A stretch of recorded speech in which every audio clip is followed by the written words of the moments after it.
Namaste Narasimhadeva. Namaste Narasimhadeva.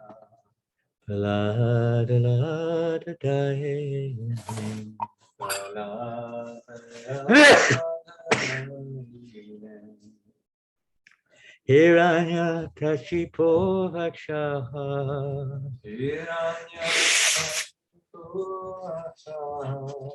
Shilatanka Nakalaye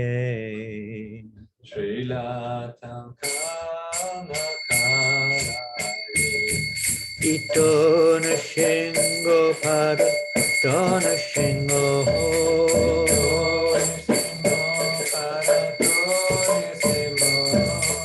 Yato Yato Yamitato Nashingo Yato yato yamitato nisimo. Bahe Nashingo Ridaye Nashingo Aye nisimo, itaye nisimo. Nisingham Madhim Sharanam Tapye Nisinyangadim sharanam tapare. Namaste Narasimhaya Namaste Narasimhaya. Namaste Narasimhaya Namaste Narasimhaya.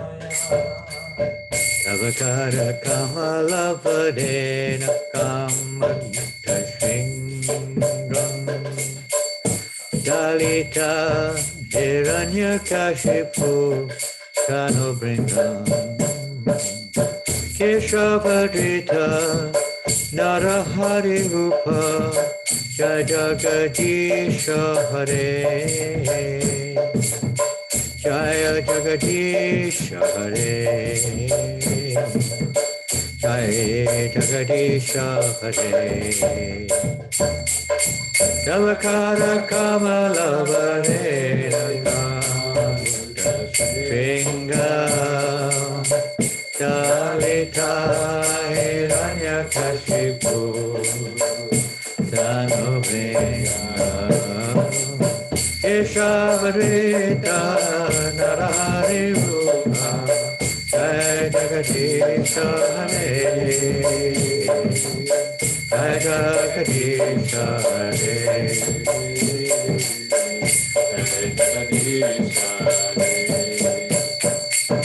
Keshavarita Narahari Rupa Jai Jagadisha Hare Jai Jagadisha Hare Jai Jagadisha Hare Keshavarita Narahari Rupa Jai Jagadisha Hare Jai Jagadisha Hare Jai Jagadisha Hare Jaya Narasimhadev Jaya Narasimhadev Narasimhadev Jaya Narasimhadev Jaya Narasimhadev Jaya Narasimhadev Jaya Narasimhadev Jaya Narasimhadev Jaya Prahlad Maharaj Jaya Prahlad Maharaj Jaya Prahlad Maharaj Jaya Prahlad Maharaj Jaya Prahlad Maharaj, Jaya Prahlad Maharaj, Jaya Prahlad Maharaj, Jaya Prahlad Maharaj. O Keshava, O Lord of the universe, O Lord Hari, who have assumed the form of half man, half lion, all glorious to you. Just as one can easily crush a wasp between one's fingernails, so in the same way, the body of the wasp-like demon, Hiranyakashipu, has been ripped apart by the wonderful pointed nails on your beautiful lotus hands. I offer my most humble obeisances to Lord Narasimhadev, who gives joy to Prahlad Maharaj, and whose nails are like chisels on the stone-like chest of the demon Hiranyakashipu. Lord Nrsingadev is here and is also there. Wherever I go, Lord Nrsingadev is there. He is the heart. He is in the heart and is outside as well. I fully surrender unto Lord Nrsingadev, who is the origin of all things and is the supreme refuge.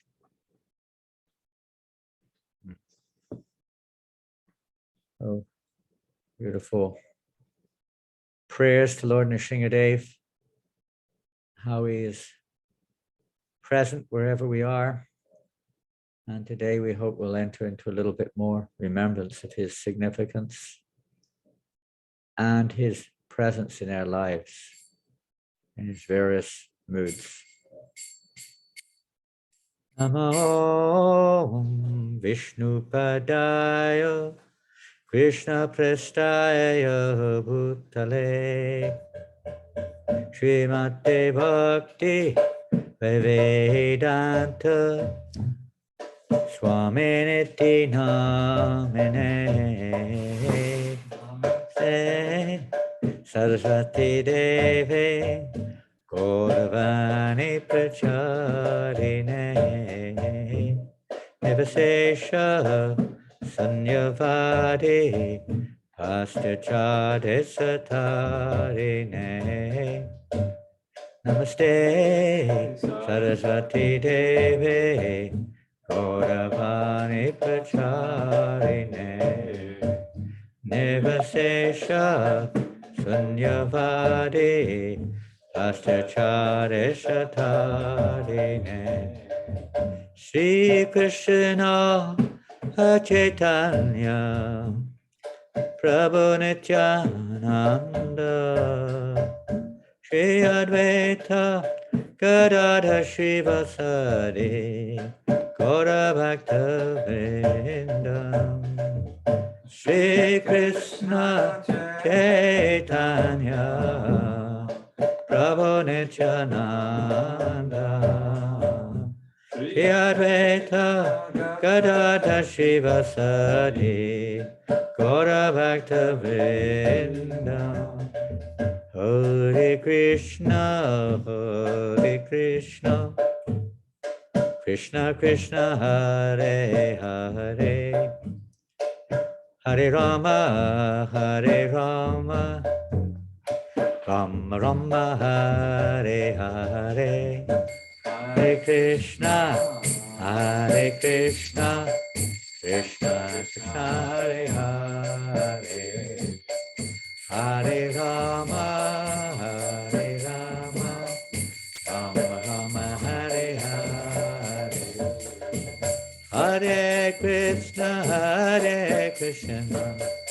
Krishna Krishna Hare Hare Hare Rama Rama Rama Hare Hare Hare Krishna Krishna Krishna Hare Hare Hare Rama Rama Rama Hare Hare Hare Krishna Krishna Krishna Hare Hare Hare Rama Rama Rama Hare Hare Hare Krishna Krishna Krishna Hare Hare Hare Rama Rama Rama Hare Krishna Krishna Krishna Hare Hare Hare Rama Rama Rama Hare Hare Krishna Krishna Krishna Hare Hare Hare Rama Rama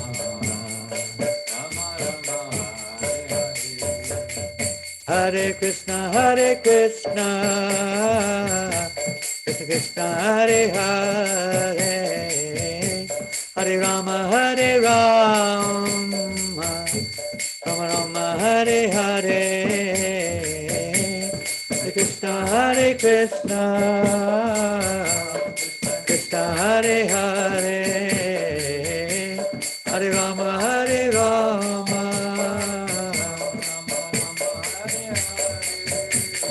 Hare Krishna, Krishna Krishna, Hare Hare, Hare Rama, Hare Rama, Rama Rama, Hare Hare, Krishna Hare Krishna, Krishna Hare Hare, Hare Rama, Hare Rama,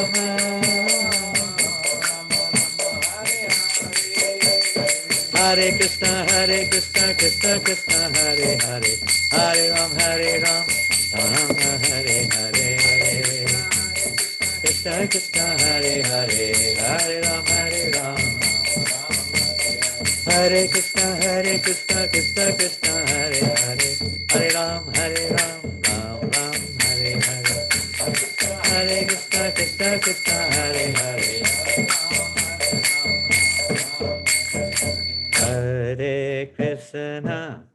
Hare Krishna, Krishna Krishna, Hare Hare, Hare Rama, Rama Rama, Hare Hare, Hare Krishna, Krishna Hare Hare, Hare Rama, Rama Rama, Hare Hare, Shina Shinga Jai Nashingadev, Shina Shinga Jai Nashingadev, Shina Shinga Jai Nashingadev, Shinga Jai Nashingadev, Baladesh Jaya Padma Mukha Padma Bringa, Baladesha Jaya Padma Mukha Padma Bringa, Baladesha Jaya Padma Mukha Padma Bringa, Baladesha Jaya Padma Mukha Padma Bringa. All glories to Lord Nrsingadev. All glories to Lord Nrsingadev, who is the Lord of Prahlad Maharaj, and like the honeybee, is always engaged in beholding the lotus-like face of the goddess of fortune. That was also spoken by Lord Chaitanya Mahaprabhu. We can see how important in Mahaprabhu's movement Lord Nrsingadev is. The Mahaprabhu has said that he would discuss, at least with devotees in general, primarily from Srimad Bhagavatam, he would discuss largely the pastimes of Dhruva Maharaj and Lord Nrsingadev, and of course, consequently, the pastimes of Prahlad Maharaj, etc. Very significant. We'll hear more about that in a little while, Krishna willing. And we've already sung this. Ugam Viram Mahavishnam Dvalantam Savatomokam Shingam Vishanam Bhadram Mrityor Mrityam Namamyaham Ugam Viram Mahavishnam Dvalantam Savatomokam Shingam Vishanam Bhadram Mrityor Mrityam Namamyaham. I bow down to Lord Nrsingadev, who is ferocious and heroic like Lord Vishnu. He is burning from every side. He is terrific, auspicious, and the death of death personified, or one who can overcome death.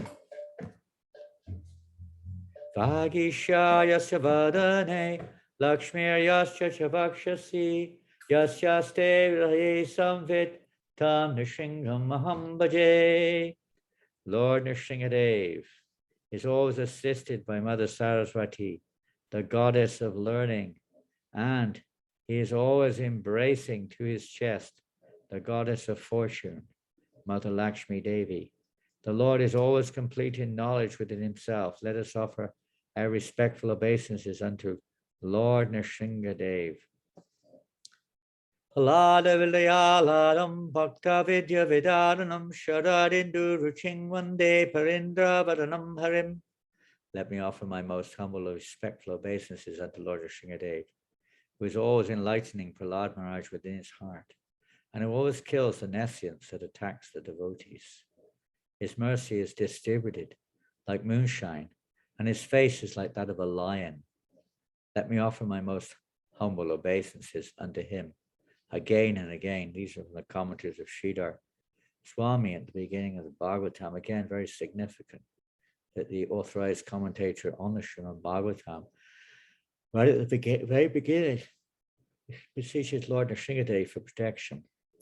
Very important is even in our study of Srimad Bhagavatam, in our devotional service, in so many ways, Lord Nrsimhadev is so significant in our lives. Ugra Pyanugra Evayam Sabhaktanam Keshari Keshariva Sapotanam Anyesham Ugra Vikramaha. Although very ferocious, the lioness is very kind to her cubs. Similarly, although very ferocious to non-devotees like Hiranyakashipu, Lord Nrsimhadeva is very, very soft and kind to devotees like Prahlad Maharaj. Again, Lord Chaitanya Mahaprabhu is quoting the commentary of Sridhar Swami, in this case from the 7th canto of Bhagavatam. Okay, so Om Namo Bhagavate Vasudevaya. Om Namo Bhagavate Vasudevaya. Om Namo Bhagavate Vasudevaya. Om Namo Bhagavate Vasudevaya. Om Namo Bhagavate Vasudevaya. Om Namo Bhagavate Vasudevaya. Where are we now? I hope we're on the right one.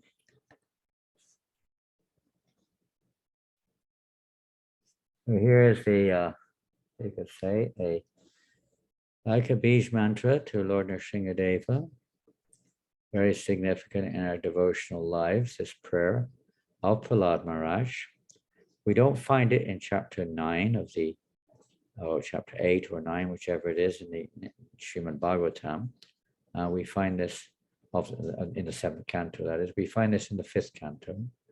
This is amongst the prayers of Prahlad Maharaj to Lord Nrsimhadev when the residents of Jambudweep offer their prayers to the Supreme Lord, and they address the Lord in particular form, which to them is the worshipable form of the Lord, their Ishtadev. So in the case of the residents of Haridvarsh, where Prahlad Maharaj resides, they worship the Lord in the form of Nrsimhadeva. Om Namo Bhagavate Narasimhaya Namaste Tejase Avir Vir Bhava Vajranaka Vajradangshra Karma Shayan Randaya Tamo Grasa Grasa Om Svaha Abhayam Atmone Bhuyashta Om Shram. Very powerful mantra. Many devotees chant this daily. And why we chant it daily, besides the purificatory factor of chanting mantras from Shastra, and remembering Lord Nrsimhadev, this particular prayer is very significant. In Srimad Bhagavatam, basically speaking, the first 9 cantos of Srimad Bhagavatam focus primarily on what are known as Naimitika pastimes of the Lord. We'll hear about that a little bit later. So this is one of them. They appear occasionally for specific purposes. I offer my respectful obeisances unto Lord Nrsimhadeva, the source of all power. O my Lord, who possesses nails and teeth, just like thunderbolts, kindly vanquish our demon-like desires for fruitive activity in this material world. Please appear in our hearts and drive away our ignorance, so that by your mercy we may become fearless in the struggle for existence in this material world. please appear in our hearts. Drive away our ignorance which is covering each and every one of us, manifesting in various forms of behavior, philosophical conclusions, attachments, self-centered perspectives of Krishna consciousness, etc. And also many varieties of anarthas that arise on the path of attempted devotional service. So it's by his mercy, the devotee is praying here, Prahlad Maharaj is praying, by your mercy, please drive away this ignorance. And when ignorance is driven away, fearlessness comes in the struggle for existence. Just like Prahlad was fearless, even in the present. The whole universe was afraid of Hiranyakashipu. Only Prahlad Maharaj seemed to be fearless.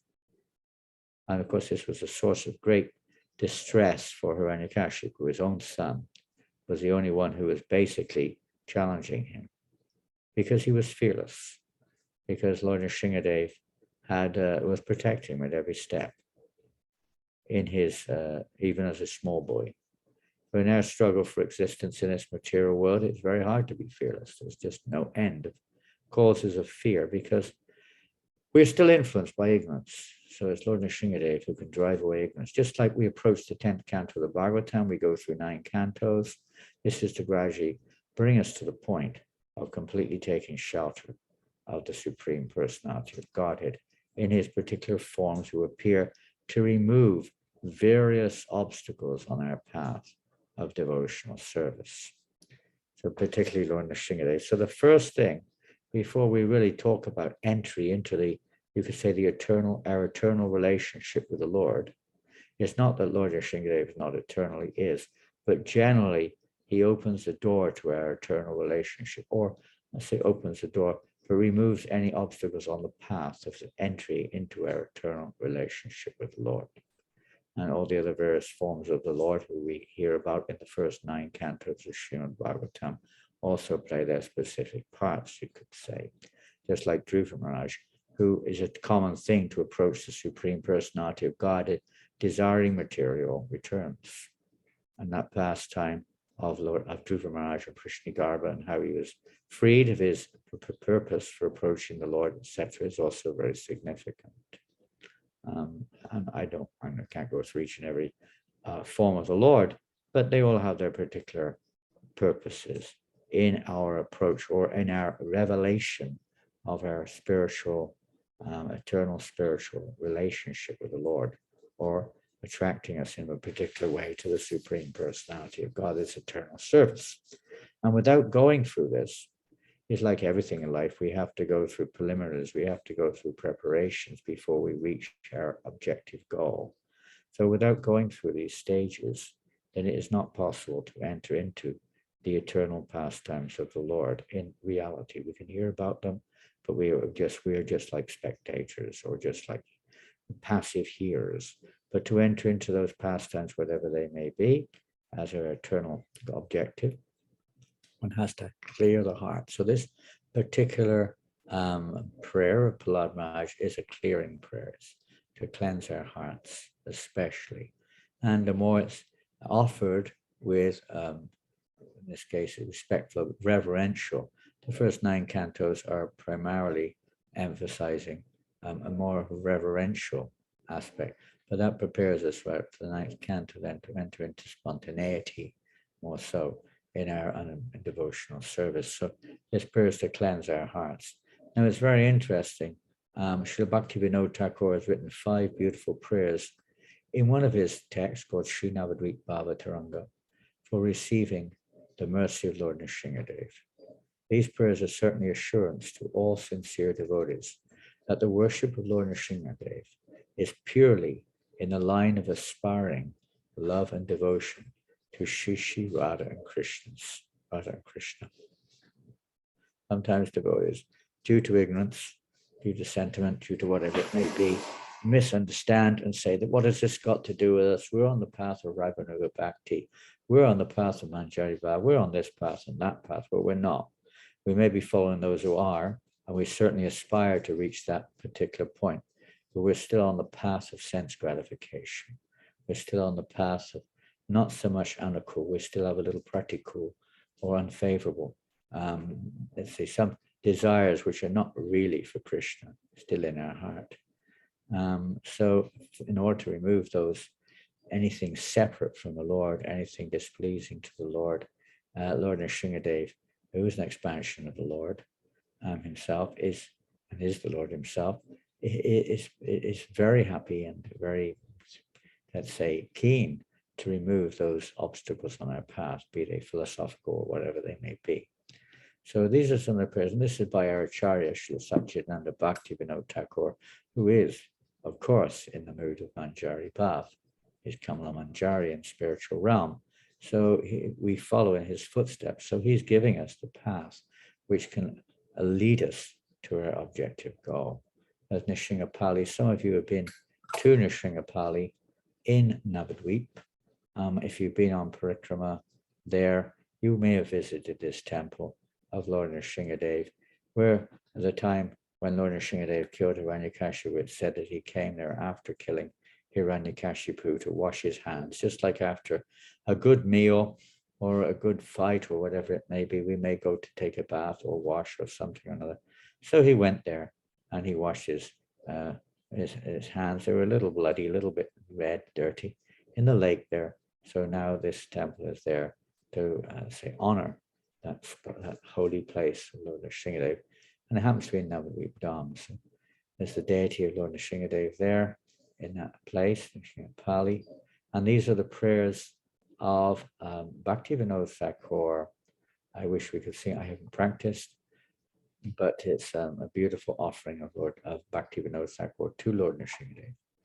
E dushta daye kamadi vipuchaya kutinati patishtasa satya sadarai vidaya sodanara krishna ravasan nrsimha charane mora eto kaman. Within my sinful heart, the 6 enemies, headed by lust, perpetually reside, as well as duplicity, the desire for fame, plus sheer cunning. At the lotus feet of Lord Nrsimhadev, I hope that he will mercifully purify my heart and give me the desire to serve Lord Krishna. Kandya Nrsimhapade Magibo Kakan Nirapade Navadvipe Jugala Bhajan Vaya Vaya Paya Janra Darshane Se Hari Prasana Hoibo Kabe More Dayakari.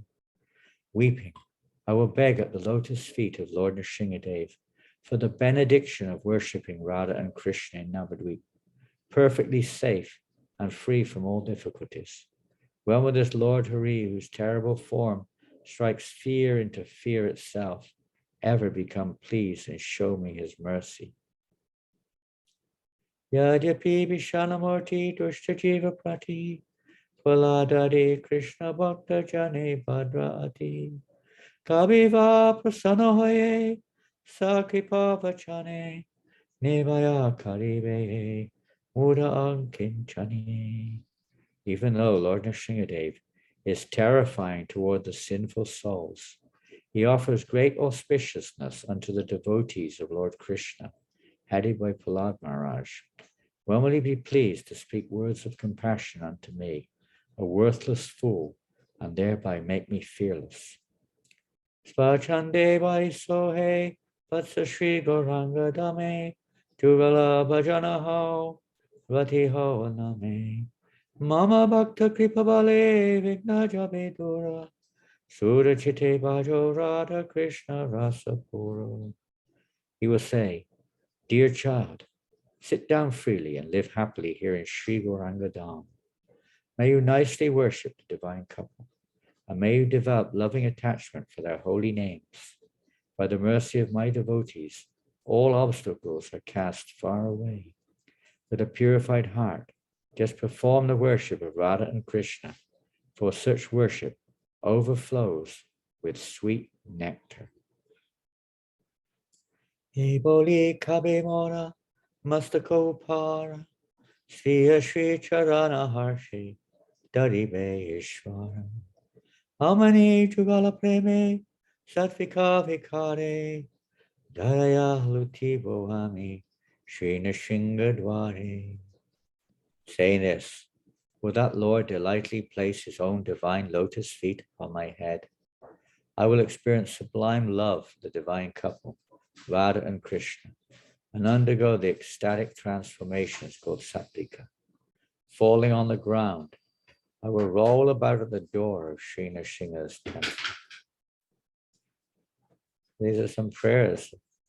Bhaktivinoda Thakur. Very, very special prayers. And what to say, they're very relevant to us. We can read also, I suppose I can come out now. We can read the Chaitanya Sikshamrita of Bhaktivinoda Thakur, where he discusses the relevance of various demons and how Krishna kills various demons, even in the 10th canto, to enter into the intimacy of relationship with Krishna. Demons have to be killed within our hearts, and they're very significant. I'm going to read something which is from, actually it's from Shivaram Swami in one of his literatures, one of his wonderful books. Here. Yeah, this is a qualification to hear Krishna's pastimes. What qualifications we have and how we become qualified. This is, I can't give it, it's chapter 24. I'm not sure which book it's in. Anyway, it's in one of them. I'll try to find out later. Although pure faith qualifies devotees to hear Krishna's pastimes, there is a proper sequence to hearing that serious devotees are expected to know and follow.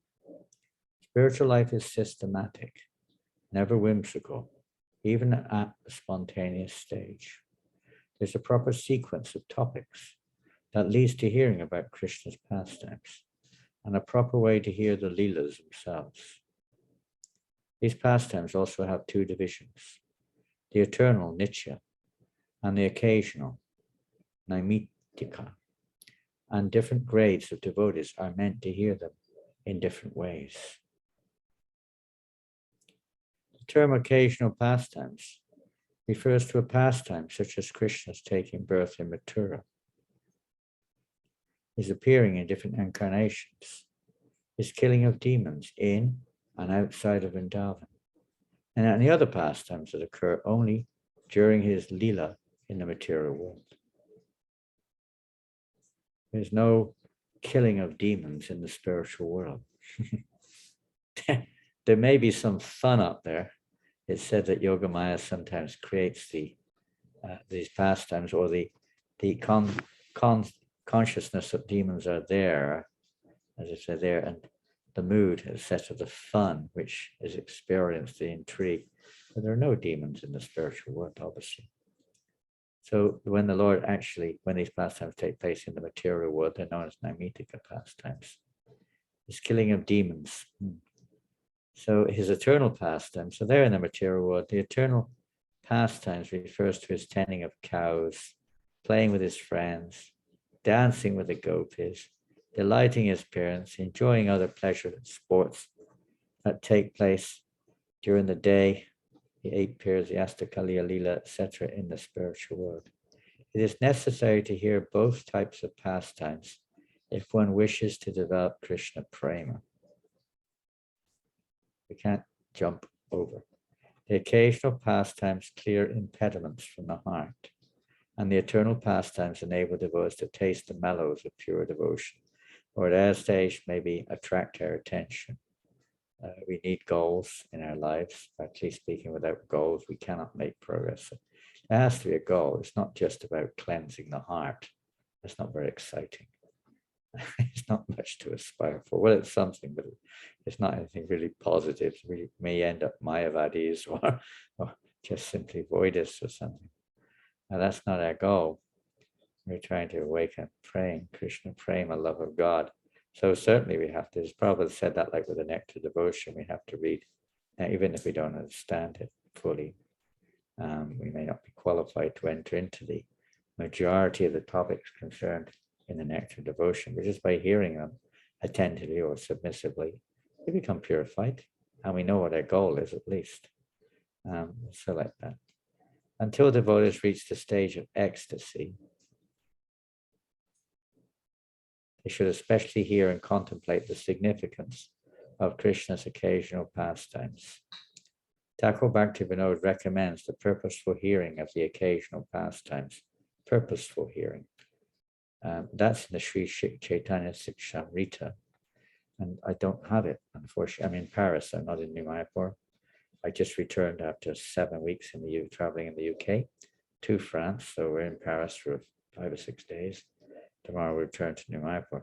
I don't have the book. I couldn't find it where I am, so I can't read it. But if you look in the concluding words of chapter 6 to Chaitanya Sikshamrita and the concluding words to chapter 7, this instruction is good for both unsteady and steady devotees.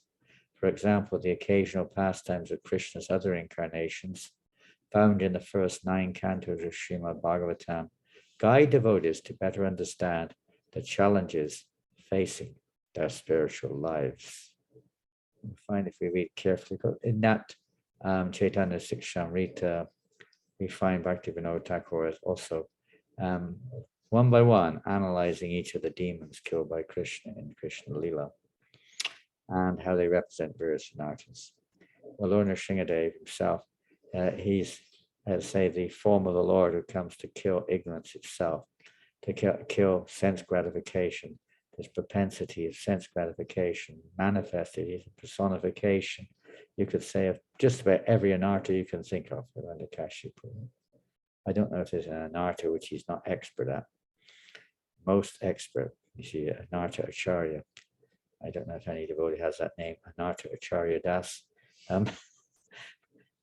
Hiranyakashipu is like the manifestation of perfection of all anarthas. Incredible.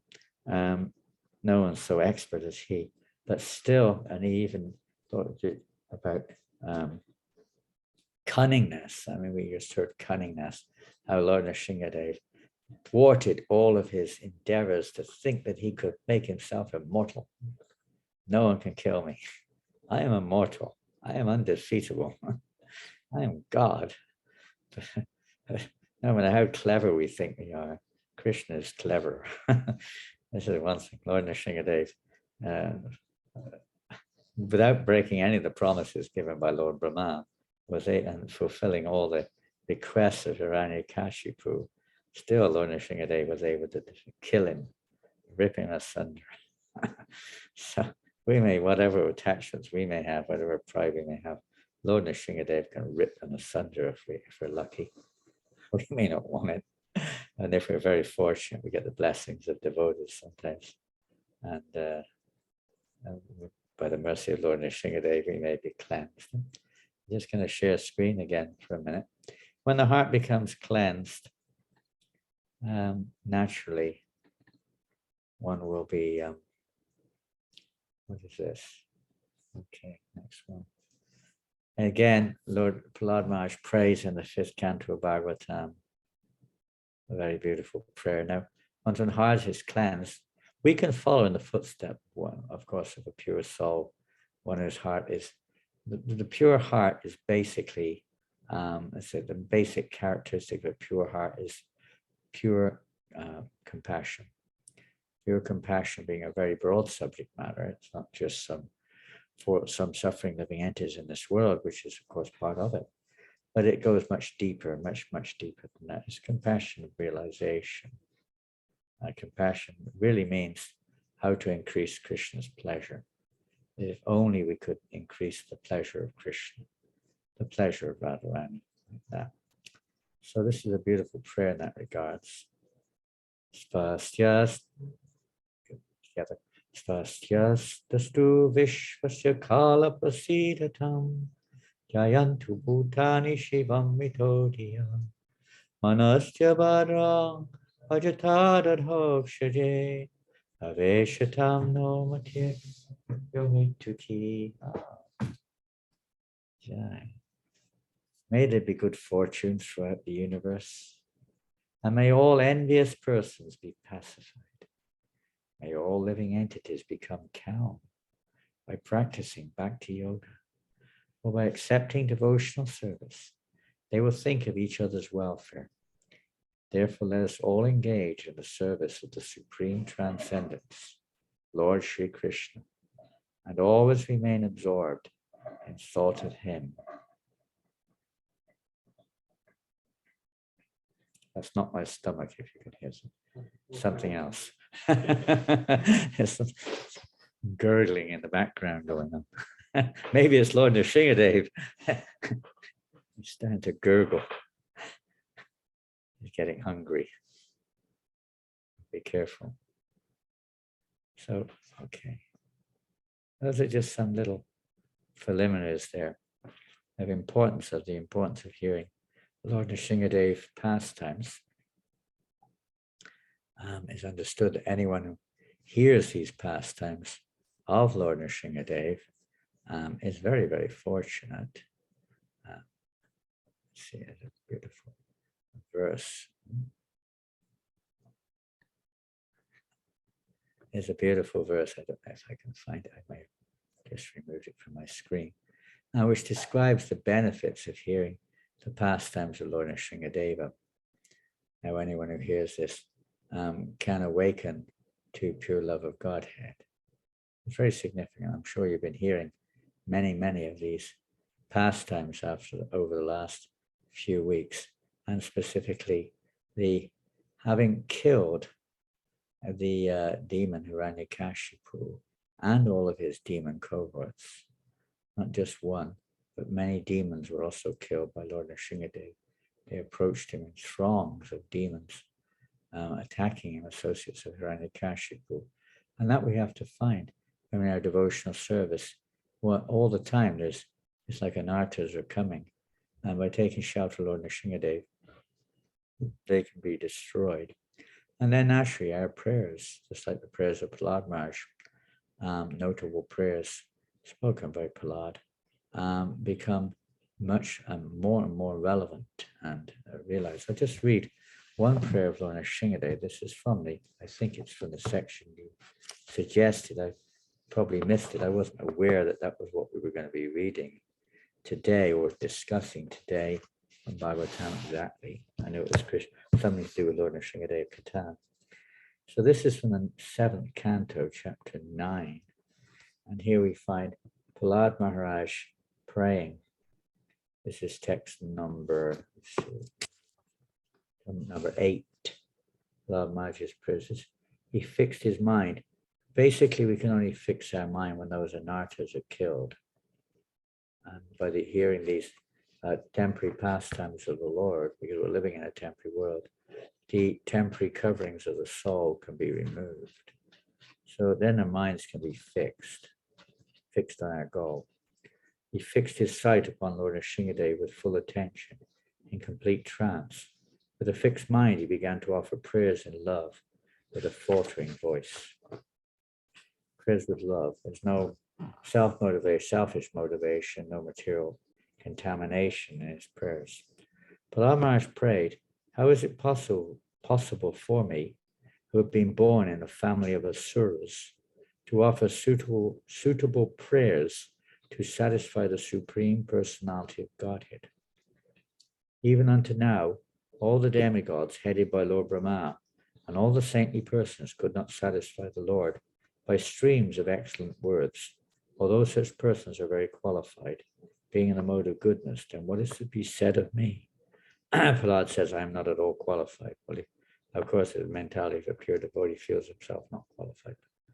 While the Lord wasn't fully satisfied, all the prayers of others, they were not with full love. There was always some fear, some material motivation, something or other mixed in there. Sakama Bhakta. Whereas Prahlad Nishkama Bhakta, he had no material aspiration, nothing to ask from the Lord. He was completely satisfied, just with the opportunity to serve the Lord and his devotees. He didn't aspire for anything. You can do what you like with me. He was in this mood. Protect me or not, but you are always my worshipful Lord. He was always absorbed in hearing and chanting the holy name of his Lord. Of course, we normally say Hare Krishna Maha Mantra, whatever Prahlad Maharaj was chanting, but it was calling the names of the Lord, always absorbed, remembering. Was the famous for his perfection through remembering, through offering prayers to the Lord like that, and remembering the Lord, his most famous one who attained perfection. Let's see. Now, the Lord Maharaj, through his prayers, he teaches us many, many important lessons, we could say, reminders of the humility of the surrendered soul. This is text 16. O most powerful, insurmountable Lord, who are kind to the fallen souls, I have been put into the association of demons as a result of my activities, and therefore I am very much afraid of my condition of life within this material world. So in this case, association. He's teaching us the necessity of favorable association. Atsat Sangatyag, a Vaishnava Achara. That Lord Chaitanya said this is the characteristic of a Vaishnava. He avoids unwanted association, association which is detrimental to our spiritual advancement. Now that doesn't just apply to physical contact with human beings. It refers to all varieties of asat sangha, illusory. Asat is the ignorance or illusion of this world. Anything which causes us to forget Krishna is asat. In the course of our daily lives, we have to come across so many incidents, so many different circumstances which naturally appear to be separated from devotional service to Krishna. Again, this remembers the Lord Narasimhadeva, taking shelter of Lord Narasimhadeva, not in anger or anything, just for our own protection. The first prayer, as we heard earlier, Om Namo Bhagavate Narasimhaya, is to cleanse our own hearts, because we tend to see the world not so much even in material goodness, what to speak of transcendental goodness, but rather we see it through our own eyes or through our own condition, which may be affected by passion and ignorance. And we'll get into that now. But basically speaking, it's not a correct way of perceiving that which is going on around us. It's imperfect perception. We take shelter of Lord Narasimhadeva to remove that imperfect perception, so we don't get controlled by our normal conditional response to circumstances, but rather we begin to see things in relationship with Krishna. And seeing how this is the hand, the merciful hand of the Lord is working to cleanse our consciousness, our hearts, to cleanse anything which is independent or separated from the will or the desire of the Supreme Personality of Godhead. Lord Narasimhadeva purposely desires to protect the devotee in this way, not just the physical, but protect us from this illusion of misjudgment or maintaining our anarthas or our particular tendencies, attitudes in the name of devotional service. It's a nice thing to think, don't worry, whatever we are, that's not our actual identity. This is just a temporary situation we're in. And it's not so much that body, even the mind's thoughts may come, but how we relate to them, how we relate to the situation we're in, how we see the situation we're in. And we see it in relationship to ourselves or Krishna, basically. So to see every situation we're in relationship to Krishna instead of ourselves. And here Prahlad is very afraid. He's not necessarily afraid, but he's teaching us. He's afraid. In one sense, you would say, yeah, afraid. The greatest fear, Ramananda Roy says, is to be devoid of the association of devotees. This is the most miserable situation. The greatest suffering is to be without the association of devotees. So naturally, the greatest danger is to be in the association of non-devotees. So he's saying, I'm afraid of my condition of life within the material world, because he's born in that association. And we're exposed to it all the time with our modern social media. Maybe we go beyond necessity in that area. Maybe we delve into, associating with mundane activities in various forms be it what it may, sport, music, politics, world events, social interactions, whatever it may be, mundane knowledge, so many different areas which often occupy our time and actually contaminate our consciousness. We need a certain amount for our daily lives, we need a certain amount for existence in this world, our occupation, and so on, but not more than required. Not more than required. That is our quota. We shouldn't take more than our quota. When will that moment come, he says, when you will call me to the shelter of your lotus feet, which are the ultimate goal for liberation from conditioned life. And when that time will come is when we haven't got our feet in the material world anymore. Ishaya Charya Sirase Majya Ke Bolo Hori Hori. Chandas Thakur sings, we want to get a taste for the holy name, Vishaya Charya. We have to become free of this desire for sense gratification. We have to become free of the Hiranyakashipu mentality or the Ravana mentality. They see everything as in relation with me, for my pleasure, whatever it may be. Even on the spiritual path, there's still that tendency is there, trying to enjoy the various aspects of, the environment, the association, the process of devotional service, and so on. It's not that we shouldn't be happy, that's natural, but that's not our motivation. We may be in the beginning, but it's not the pure motivation as much. So, when we call us to our shelter, when we have no longer a desire to enjoy separately from the Lord, then naturally the Lord will. Otherwise, why we're in this material world? Because we're incompatible. Our consciousness is incompatible to the spiritual world. We're compatible to in one sense, to the material world, not constitutionally, but in terms of our temporary, say, misuse of our independence. We're placed into this world where we see ourselves separated from the Lord, and we see the world as our field of enjoyment, or belonging to me, for us. This world belongs to us. This body belongs to me. I can do what I like with it. This is a modern philosophy of some unfortunate, ignorant souls. We think we can do what we like with this body. We're not, well, to a certain extent, but even materially, it's only limited. But the real point is this body belongs to Krishna, the world belongs to Krishna. We have to learn to use it in his service.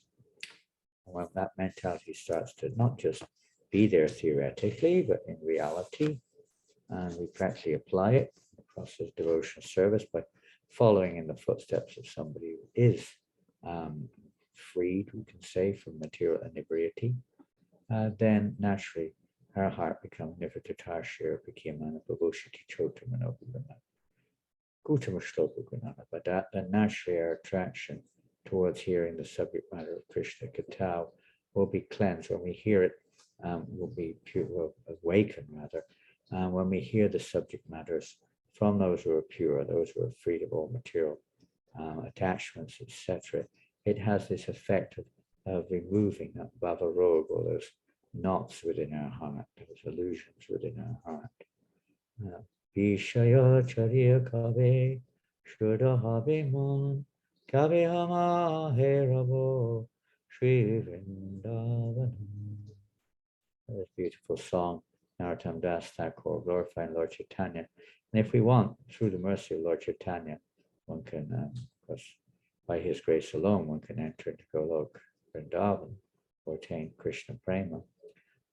So by his mercy, but still, if one wants to enter into Vrindavan, Narottam Das Thakur sings, that we have to become freed, Vishaya Charya. That means freed of all desire for sense gratification. Sounds like a really tall order. You might say it is. It is a tall order, but the mercy of Lord Narasimhadeva, we can become freed of this attraction.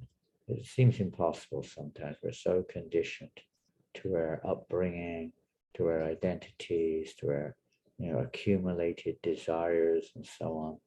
And we need to want to do this, do that, experience this, experience that, finding our comfort zones, and so on and so forth. And we're being egged on or urged on by others around us oftentimes, or being, creating doubts on the path of pure bhakti. So many things come along. compromises and what have you.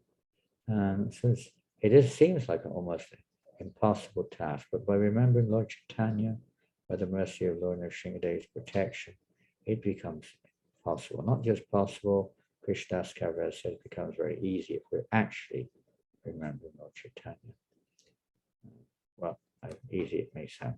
And what happens when one does develop a heart of compassion, as we heard in this second verse of Prahlad Maharaj in his prayers, let's do, and so on and so forth. It's also, Prahlad Maharaj says the same thing here. O best of, this is text 43 of his prayers. O best of the great personalities, I'm not at all afraid of material existence, for wherever I stay, I am fully absorbed in thoughts of your glories and activities. It seems a little contradictory to the previous one where he was afraid of material association or bad association. But these are prayers, systematic prayers. And in this particular case, he's not afraid of material existence. Why? Because most people don't think that they're afraid either, although they're afraid of things within it. They don't see beyond it. So it's a relative experience for the conditioned soul of fear and shelter and so on. But there's no real shelter for the living entity. For one like Prahlad, for wherever I stay, I'm fully absorbed in thoughts of your glories and activities. By remembering the glories and activities of the Lord, one is protected. That's the point. If we remember all these mundane experiences and conditionings and attachments and so on, then we will not get that protection. We're under the material energy. And fear will be there. Fear of death, fear of loss, fear of being defamed, whatever it may be, will be haunting us, practically speaking. So the process is to become absorbed in thoughts of the glories, transforming our desire to see ourselves in the center.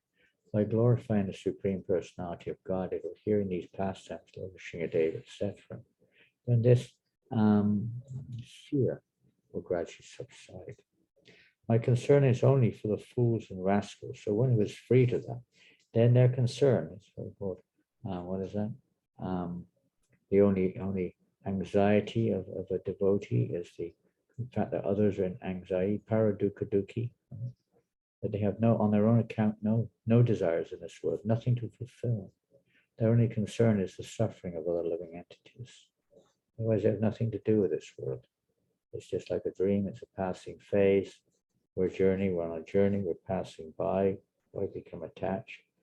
My concern is only for the fools and rascals who are making elaborate plans for material happiness and maintaining their families, societies, and countries. I'm simply concerned with love for them. This is the heart of a pure devotee, even in distress. When Haridas Thakur was being whipped in the marketplaces, interesting, sometimes it's said that Haridas Thakur is Prahlad Maharaj, and the Lord himself sent his chakra in. Case of Haridas, very interesting. Sometimes it said, as I said earlier, Lord Narasimhadeva, the chakra, they're the same potency, they're the same expansion in a sense, or at least the expansive mood of the Lord to protect his devotees. But even chakra was not able to do anything because Haridas Thakur's heart was so overflowing with love and compassion, even for those who were trying to kill him, that he didn't want them to be punished. He wanted them to be delivered. So Sudarshan was ready to come and slice them to shreds. But no, he was in this mood. Just like we see Prahlad Maharaj, even after the whole incident of the killing of his father, Narasimhadeva was appealing to him, please accept a boon. Ask for me anything you like. I'm so pleased with you because you asked for nothing. I want to give you something. You are completely selfless. Prahlad Maharaj said, this is not a business deal. I'm just satisfied with the opportunity to serve you and your devotees. That's my business. I'm your eternal servant. So he's the manifestation of the eternal service mode to the Supreme Personality of Godhead, which is the root of all devotion, you can say. But particularly that aspect of relationship with the Lord, one of service. So that same form of Prahlad Maharaj enters in that mood, that opulence of the Lord appeared in the form of Haridas Thakur when he was being beaten by the Lord. And that mood is saturated or is completely full of compassion for all of the living entities, knowing that everyone's the eternal servant of the Lord. They've just covered over. So the devotee just wants that covering to be removed. So Haridas wanted those coverings to be removed. And Sudarshan could do nothing to punish those miscreants. The Lord had to come himself. He personally came, just like he personally came for Prahlad Maharaj in the form of Narasimhadeva. So he came there also as Chaitanya Mahaprabhu to Haridas and protected him in terms of, you could say, even the suffering. Lord, it's very displeasing to the Lord, very painful to the Lord when he sees his devotees suffer unnecessarily as pure Lord. The devotee accepts it as mercy, but on the Lord's hand, he intervenes. So in this case, he intervened for Prahlad Maharaj. Why, you could say, why not earlier? Everything has its reason. It was just increasing the mood, increasing the exchange, increasing, giving us lessons to learn. We have to go through all these. We get, tempted by this, tempted by that, and we get tortured by this and tortured by that. And we just take shelter of the Lord, like Prahlad Maharaj, chanting the holy name. And then the time comes, the Lord will come and remove the curtain. My concern is only for the fools and rascals. I'm simply concerned for love for them. And the last one we're going to read here, I think. Maybe one or two more. My dear Lord Narasimhadeva, this is text number 44. I see that there are many saintly persons indeed, but they are interested only in their own deliverance, not caring for the big cities and towns. They go to the Himalayas or the forest to meditate with vows of silence, Maunavrata. They are not interested in delivering others. As for me, however, I do not wish to be liberated alone, leaving aside all these poor fools and rascals. I know that without Krishna consciousness, without taking shelter of your lotus feet, one cannot be happy. Therefore, I wish to bring them back to shelter at your lotus feet. It's a very beautiful prayer. There are many prayers of Prahlad Maharaj, and his final one we're going to read here. Oh Lord, Prahlad Maharaj says, this is in chapter 10 actually. Oh my Lord, best of the givers of benediction, if you at all want to bestow a desirable benediction upon me, then I pray from your Lordship that within the core of my heart there be no material desire. This is the mood of Prahlad. So this prayer is for everyone. Material desires are the cause of our repetitive bondage and suffering in this material world. We have to develop Krishna conscious desires. And by the mercy of Narasimhadeva, these material desires can be destroyed within our heart. We can't remove them on our own. We can endeavor, do our best, but ultimately it depends on the mercy of the Lord.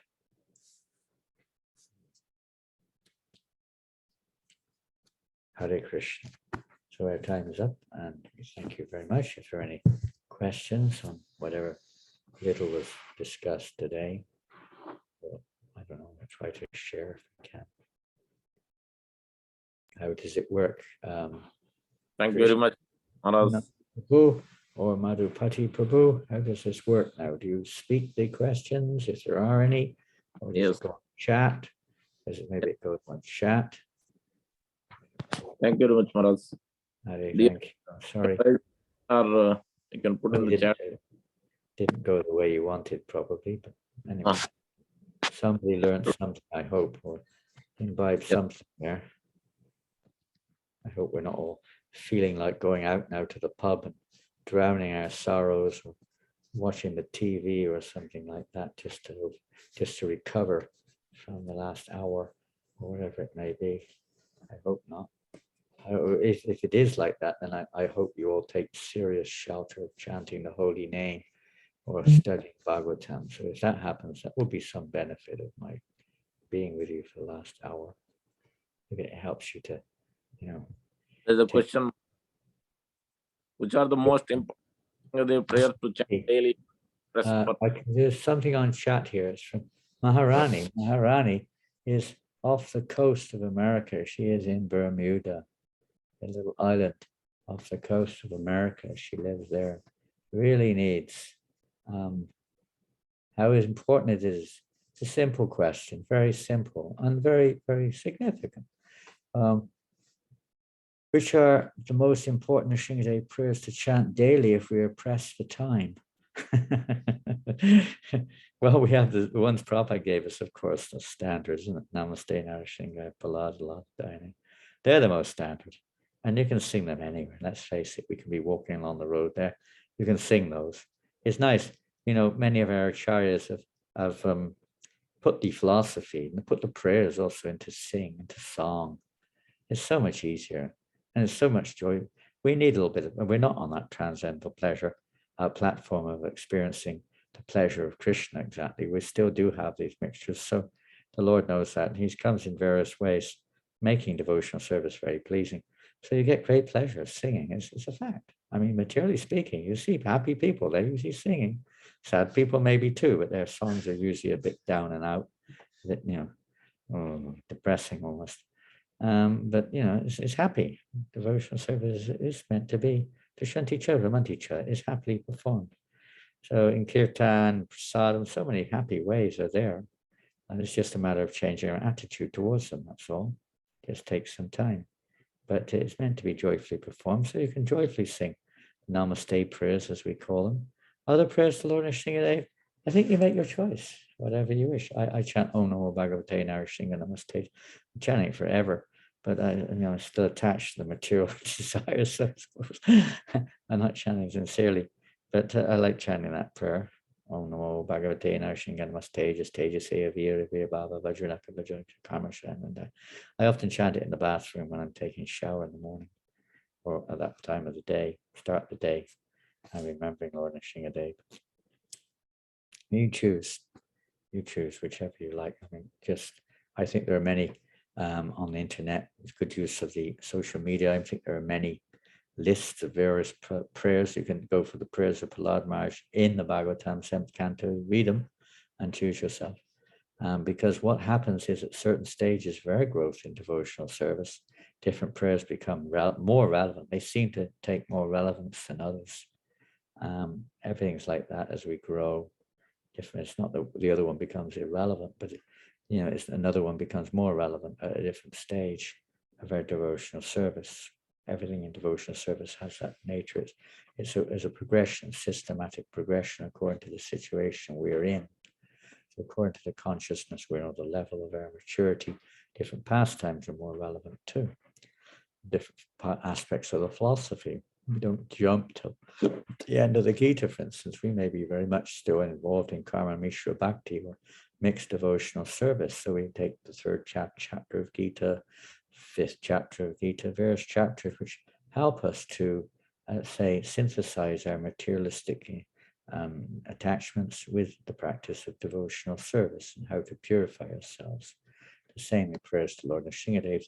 They may be more relevant at different times. Some may always be relevant. They're always relevant, but some may be more,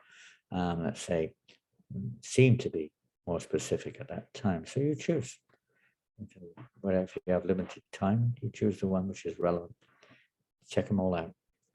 Okay, here's another one from back on the mainland.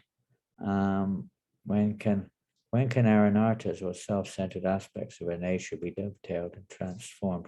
When do they need to be discarded altogether? When would each approach or intention be suitable?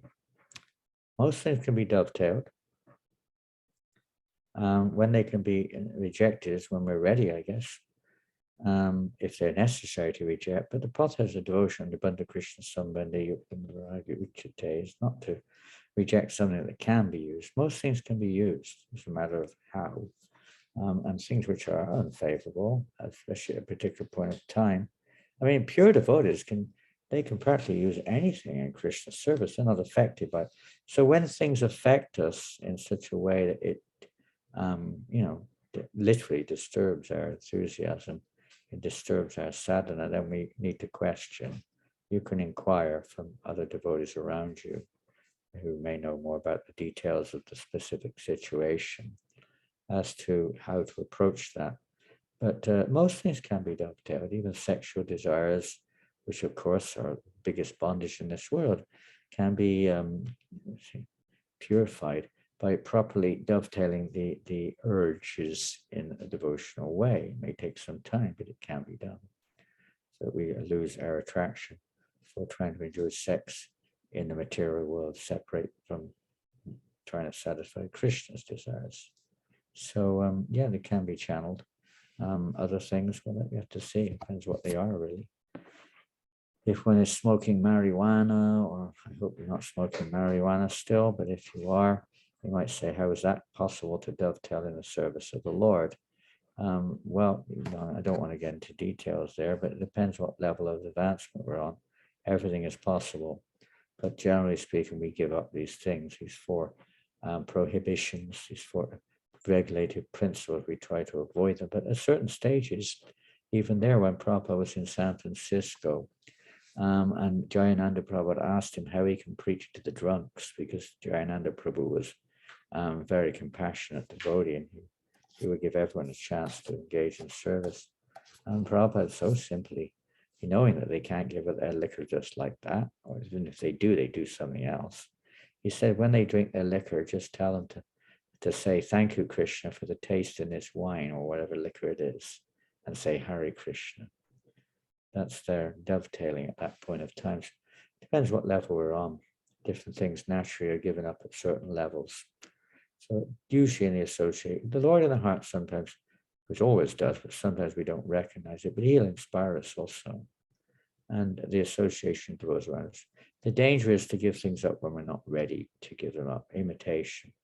That's where the importance of association is there, to help protect us from, prematurely either taking something on which we're not ready for, or giving something up which we're not ready to give up at this point of our progress. There's a moderation there, balance there. But with the intention of becoming free, we shouldn't be approaching the Lord, my Lord, I want to continue sinning, please forgive me. Some people have this philosophy, but that's not the idea.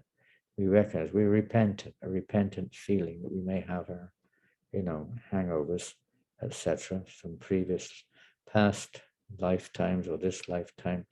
But we do sincerely, a devotee should sincerely repent for that, but may not yet be able to give it up. But there's a beautiful verse, I don't have it in front of me, in the 11th canto of Bhagavatam, I can get it, 11th canto, chapter 20, I don't know the verse number, but where it talks about that my devotee, something like this, who has faith in me, but still maintains material attachments and so on and so forth.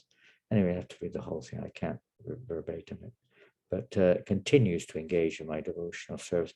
Eventually, the Lord helps us to become freed of what is not favorable, like that.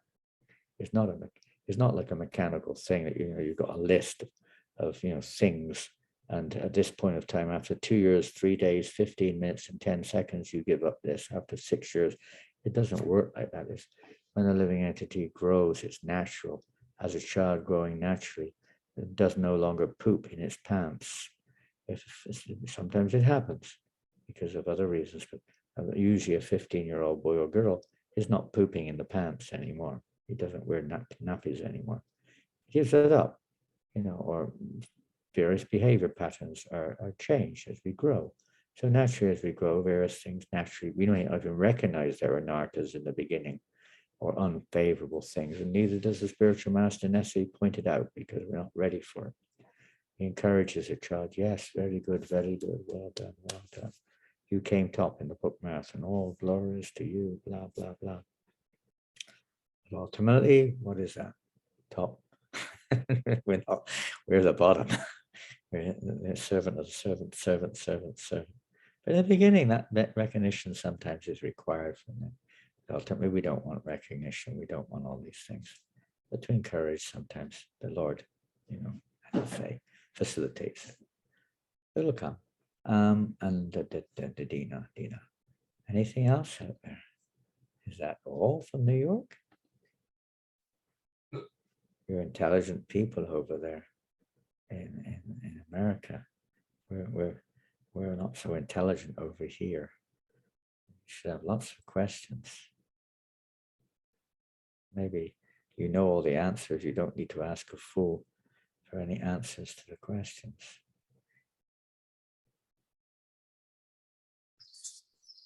Dear devotees, anyone else has questions?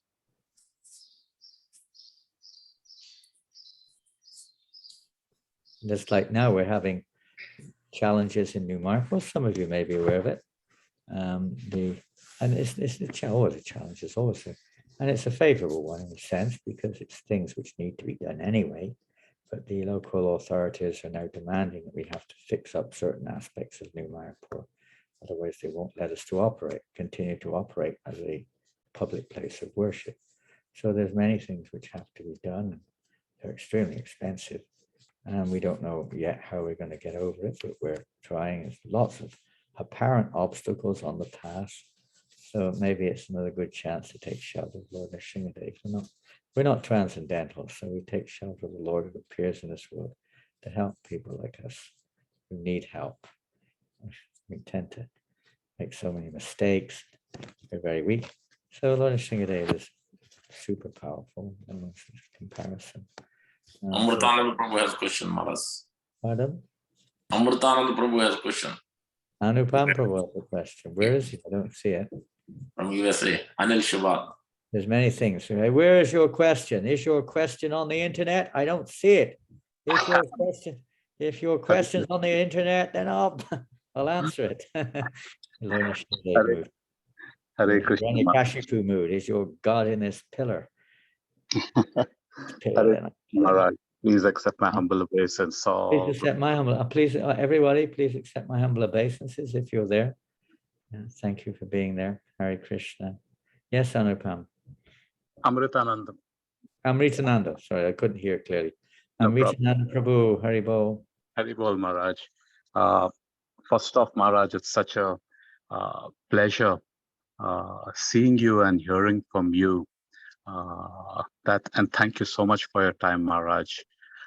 Maharaj, my question is, we have so many pastimes of so many avatars, and each has a specific significance. So it's almost like a cookie cutter. If you need protection, you go to Narasimhadeva. If you need this, you go to this particular avatar. You want to lead your life as an ideal householder, then it is go to Lord Rama. And what I'm feeling is, why not be just a devotee or trying to be a devotee? Why doesn't he or she just focus on, being the servant of the servant of the servant in Radharani's, helping Radharani? So we go here and there looking at it, and I don't know if I'm right or wrong, Maharaj, but to me it seems like cherry picking. That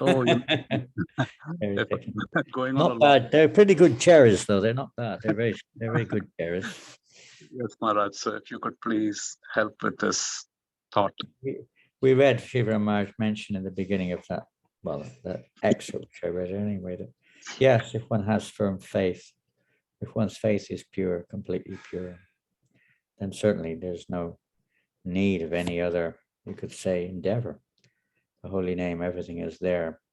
Because all the various forms of the Lord are also present there in the name of Krishna. But because our faith is not complete. So our acharyas, who say servant of servant, servant, they themselves have given us this. And it's not that you have to be going here, there, and everywhere. Today I'm feeling a headache. Let me look up who I'm supposed to pray to, who I'm supposed to hear from.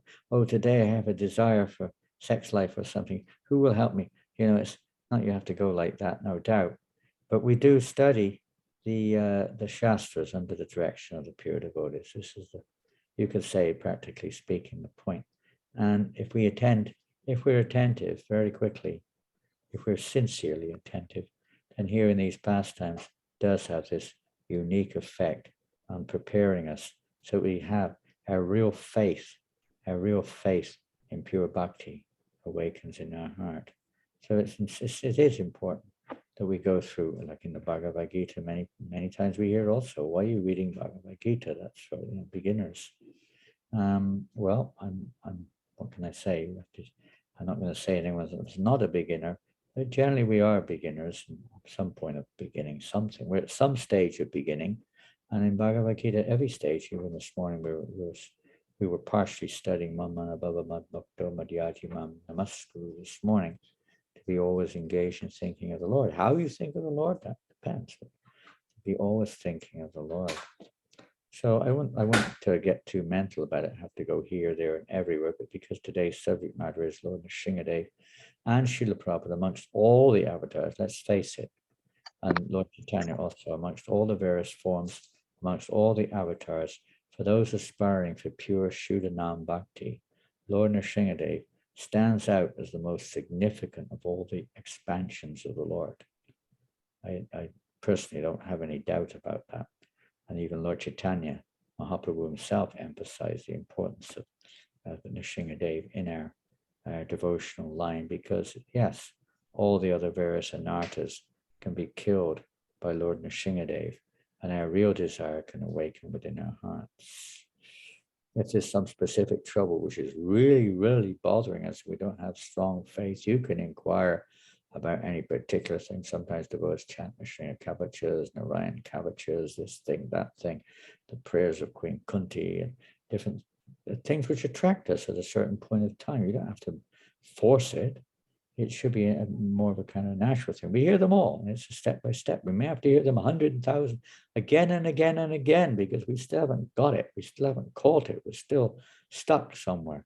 So you read it again and again and again, in the Bhagavatam, over and over and over and over. Eventually, you might catch it.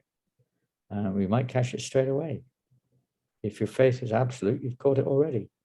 But it's to help us to really understand. It's not just a question of philosophy or sentiment. It's an attitude. It's our way do we, our very heart itself. How we what is our mood? What is our motive, etc.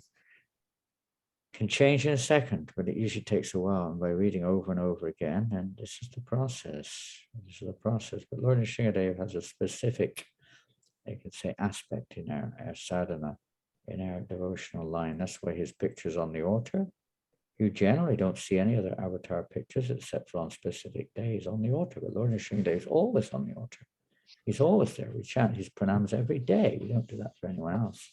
And obviously, the Ishtadev of our temple we do, but I mean, other than that, Lord Narasimhadeva is the most prominent of all. If he can destroy all the various obstacles on our path, very significant form of the Lord. Very hard for people to understand, and even, well, I don't know. I guess devotees, it's quite unique. You're coming from a position where you're atheist. The next minute you're chanting, you're worshiping a half man, half lion incarnation of Godhead. It's quite an extreme, change. And Prabhupada even said one time why he appears in this form. One of the reasons is to convince the atheists that God does not exist, because there's no way that they're going to accept half man, half lion. This is God. Are you crazy? This will convince me there is no God, if you think God is like that. But for a devotee, it's remarkable how Lord Narasimhadeva or Lord Jagannath, I'm looking at Subhadra on one of the screens here. And it's just remarkable how, how the Lord he's so clever, he's so funny, even so amazing. He appears in these various forms for obvious reasons, if you read the Shastras, no doubt. But still, from the mundane point of view, why? It's remarkable. Absolutely. Everyone's afraid of lion, a roaring lion with big teeth, big nails coming towards us. You'd be probably everyone of us would be scared if we were in a room faced with a huge, hungry lion, angry, hungry lion. We take shelter as taking shelter is like anything. You give shelter to anyone in your life. Do you feel, or somebody comes to you for shelter, you feel indebted to them. So shelter is their shelter from the material energy. I don't know, but I won't get too. Don't become a cherry. Well, cherry picker is okay if you're just picking, transcendental cherries. That's fine. You will eventually find where you stand. There's nothing wrong with that. Both sides are fine if you have absolute faith in devotees and in chanting the holy names. But that will also include here in these pastimes. It will include glorifying Lord Narasimhadeva. It will include, feeling repentance. It will include all these things. Why does Bhakti Vinod write about it so much? Why are his songs full of the mood of many of them, of repentance and feeling incapable and begging for mercy in various ways? And because that mood needs to come up in order to cleanse her. It's called anutapa. It cleanses our heart of all of these deep down, subtle, we don't even recognize it sometimes. Even the statement which you made, I'm probably completely pure sincerity, it may be based upon our own idea of bhakti. It may not always be based upon the will of the Lord.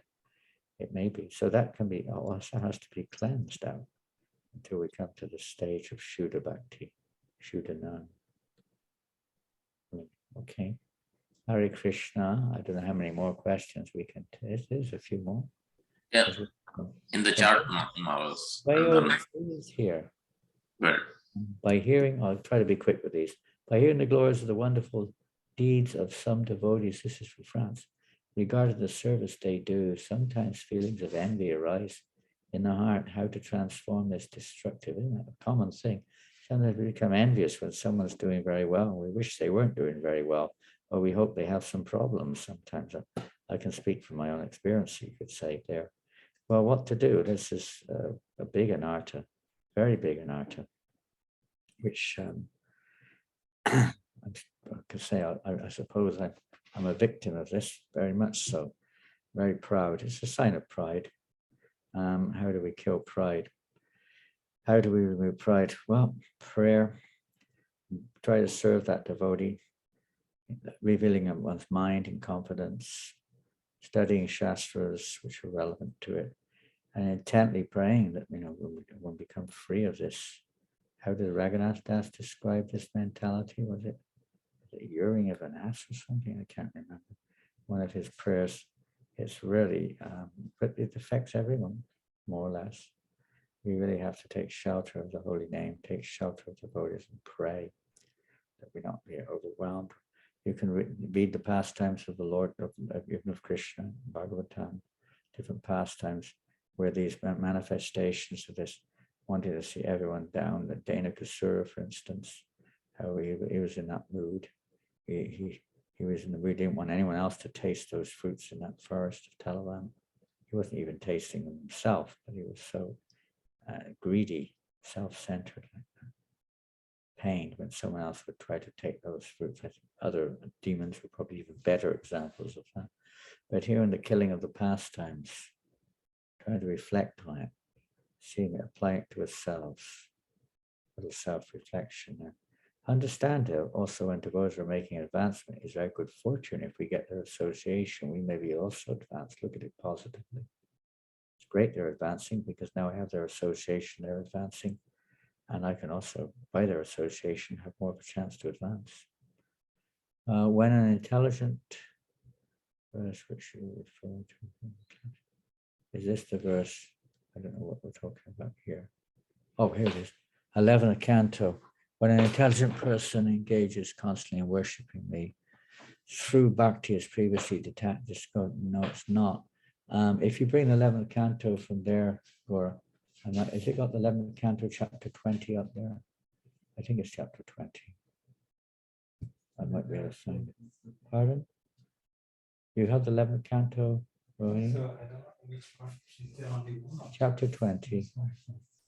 There are 5 parts. Is there a keyword mark that I can? No, you just give me the book, chapter 20.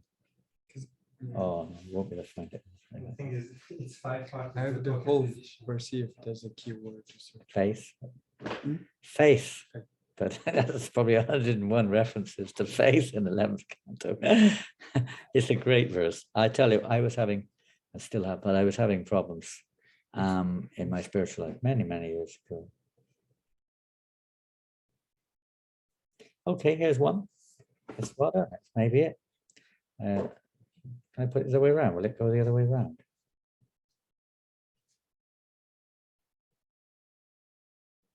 Okay, I don't know what verse number it is. Does it tell us? What chapter is this? What chapter? It is chapter 20, isn't it?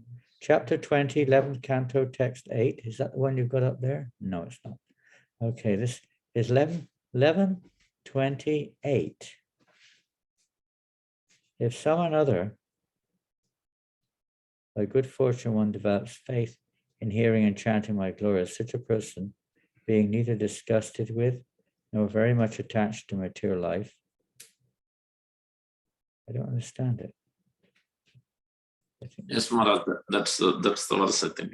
Yeah, I don't know if that's the complete translation. Jata Shraddha Mat Katadayo Na Nirvinno Na Atisekto. Is that the verse you're looking? Yeah, that's the one. But it seems there's a word missing something here. The Lord Krishna is speaking, yeah. Being neither disgusted with nor very much attached to material life. It's one of them. This isn't the one I was thoroughly looking for. Through the path of loving devotion. Should achieve perfection, yes. If someone other by good fortune, one develops faith in hearing and chanting my glories. Such a person. This isn't the one I was exactly Yeah, see looking which for. one you're Yeah. speaking about. I've read it recently. Yeah. I can, yeah. I don't know. It's somewhere in that area.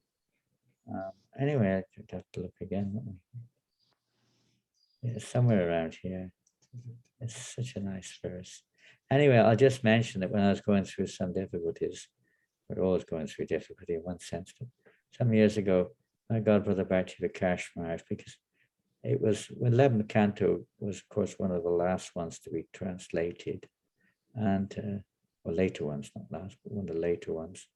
And he sent me these verses to encourage me. And it really helped. It helped a lot when we come across verses that are relevant to a particular state that we're in at that time. That's why you can't exactly, give, it's not totally mechanical.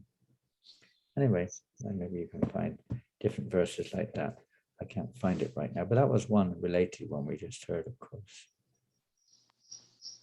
Yeah, this is another one. When an intelligent person engages constantly in worshipping me through bhakti, as previously described by me, all material desires within the heart are destroyed, since I'm situated in the heart. So does your devotee remain attacked by enjoyment in the material world? No, I don't know what this is. Someone commenting on the Bhagavatam. No, this is explained 2 verses. It's already been said. Shodamata Katyasa Me. He has firm faith in the blissful narration of my sweetest pastime and constant chanting of my glories. 11, 19, 20, maybe it's the 19th chapter then. Worshipping me by this process of bhakti which I have described, my devotee destroys all the desires in his heart. Since I'm situated there, I'm situated. If I'm situated there, the sins cannot remain situated there. Just as if the sun shines, darkness cannot remain. Interesting. Knowing that all sense gratification leads to misery. Here it is. What verse is this? 27, 28. Same chapter. Same chapter. Okay, 20th chapter, verse 27, 28. This is the one that 27, 28. These are the ones I remember. Yes, that's right. Having awakened faith in the narrations of my glories, being disgusted with all material activities, knowing that all sense gratification leads to misery, but still being unable to renounce all sense enjoyment, my devotee should remain happy and worship me with great faith and conviction, even though he is sometimes engaged in sense enjoyment. My devotee knows that all sense gratification leads to a miserable result, and he sincerely repents such activities. And the purport is generally taken from our Acharya's commentaries, although compiled by Janananda Maharaja and other devotees. The beginning stage of pure devotional service is described here by the Lord. A sincere devotee has practically seen that all material activities lead only to sense gratification, and all sense gratification leads only to misery. Thus the devotee's sincere desires to engage 24 hours a day in the loving service of Lord Krishna without any personal motivation. The devotee sincerely desires to be established in his constitutional position as the Lord's eternal servitor, and he prays to the Lord to elevate him to this exalted position. The word Anishvara indicates that because of one's past sinful activities and bad habits, one may not immediately be able to completely extinguish the enjoying spirit.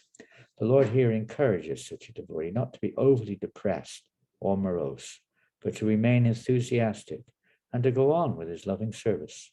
The word nirvana indicates that a sincere devotee, although somewhat entangled in the remnants of sense gratification, is completely disgusted with material life, under no circumstances willingly commits sinful activity. In fact, he avoids every kind of material activity. The word kaman basically refers to sex attraction and its byproducts in the form of children, home, and so forth.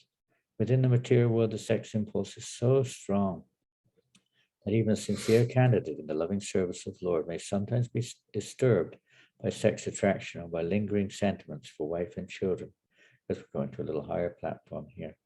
A pure devotee certainly feels spiritual affection for all living entities, including so-called wife and children, but he knows that material bodily attractions lead to no good, but simply entangles one and one's so-called relatives in a miserable chain reaction of fruitive activity.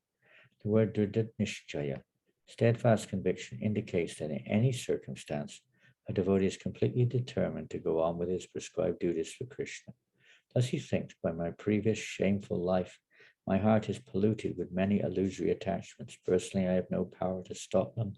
Only Lord Krishna within my heart can remove such inauspicious contamination. Whether the Lord removes such attachments immediately or lets me go on being afflicted by them, I will never give up my devotional service to him, even if the Lord places millions of obstacles in my path. And even if, because of my offenses, I go to hell, I will never for a moment stop serving Lord Krishna. I'm not interested in mental speculation and fruitive activity.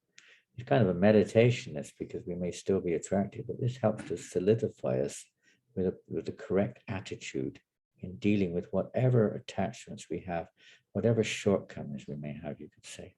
Even if Lord Brahma personally comes before me offering such engagements, I will not be even slightly interested. Although I'm attached to material things, I can see very clearly they lead to no good because they simply give me trouble and disturb my devotional service. Anyway, you'll have to read the rest of the purport. What was it again? 11, 20, 20, what? 27? 27, 28. You can go through it. I mean, it may help. It can apply at every grade. It's not like only those who are at that. That's a little advanced stage of the neophyte platform where one, has already recognized it. Even things like attachment to family and so on, ultimately we realize are bondage in this world. But one can go beyond that also, but we may not be on that level. But the same thing is whatever level we're on, continue with our devotional service. Try to be enthusiastic. Try to associate with devotees. Feel somewhat. Try to be a mentality of repentant feeling, understanding this does lead to our suffering, the reason why we're repentant. So we're going to finish there. Thank you very much for your kind association, and we hope to see you all again soon. Panchakalpa Turubhyascha Kripa Sindhubhyascha Patitanam Pavanebhyo Vaishnavibhyo Namo Namaha. Shri Bhagavan Ki Jai. Is that okay, Krishnanam Prabhu? Yes, Maharaj. Thank you. Wonderful class. Thank you for your association. Wish you all the best there in New York, wherever you're from. Some devotees are in France. Some devotees in different parts of the world are with us. And Bermuda, and probably a few other countries too. I wish you all the very best. Hare Krishna. Hare Krishna. The holy name takes shelter of Lord Narasimhadeva to protect us from bad association, protect us from falling victim to our past conditionings or the conditionings of others. Srila Prabhupada Ki Jai. Premanandi. Hare Krishna, Maharaj. Hare Krishna. We'll see you soon. We'll see you soon here, Maharaj, in Central New Jersey, maybe in October. Come over to New Mayapur. Hare Krishna. Yes. Radhe Radhe. Hare Krishna. Quick announcements. Sunday feast program today evening is Grace Radhe Shyam